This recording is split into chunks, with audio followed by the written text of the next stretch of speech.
શિનોર તાલુકાના સાદલી મુકામે આવેલ શિનોર તાલુકા જીન ખાતે ભૂમિપૂજન સમારોહ કાર્યક્રમ યોજાયો હતો, જેમાં અલૌકિક ઈશ્વરીય સેવા માટેના સત્સંગ ભવનનું ભૂમિપૂજન કરવામાં આવ્યું હતું।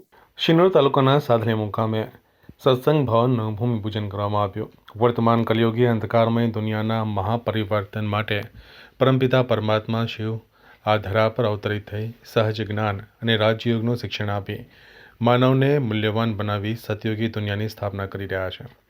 એ દિવ્ય સંદેશ જનજન સુધી પહોંચાડવા માટે તથા વિવિધ સમાજ ઉપયોગી વિશાળ સેવા માટે શિનોર તાલુકાના સાદલી મુકામે આકાર લઈ રહેલ નવા ભવનના ભૂમિપૂજન માટે પ્રજાપિતા બ્રહ્માકુમારી ઈશ્વરીય વિશ્વવિદ્યાલય સાદલી દ્વારા શિનોર તાલુકાના સાદલી મુકામે આવેલ શિનોર તાલુકા જીન ખાતે ગત રોજ ભૂમિપૂજન સમારોહ કાર્યક્રમનું આયોજન કરવામાં આવ્યું હતું, જેમાં વિવિધ સાંસ્કૃતિક કાર્યક્રમ સાથે બ્રહ્મા ભોજનનું પણ ખૂબ જ સુંદર આયોજન કરવામાં આવ્યું હતું।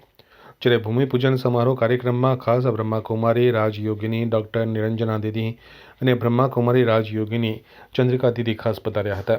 જ્યારે અતિથિ વિશેષ તરીકે વડોદરા જિલ્લા ભાજપ પ્રમુખ સતીશભાઈ પટેલ, શિનોર એપીએમસીના ચેરમેન સચિનભાઈ પટેલ, પૂજ્ય લાલજી મહારાજ, જયંતિભાઈ પ્રજાપતિ સહિતના ઉપસ્થિત મહાનુભાવોના હસ્તે ધાર્મિક વિધિ સાથે ભૂમિપૂજન કરવામાં આવ્યું હતું। આ કાર્યક્રમનું કુશળ સંચાલન શિનોર સેવા કેન્દ્રના સંચાલિકા ધરતીબેન દ્વારા કરવામાં આવ્યું હતું। ચંદ્રિકા દીદી તેમજ જ્યોતિ દીદીના વરદ હસ્તે અને બ્રહ્મકુમારીઝના બહેનો અને ભક્તોના હાજરીમાં આજે આ ખાતમુહૂર્ત સંપન્ન થયું છે।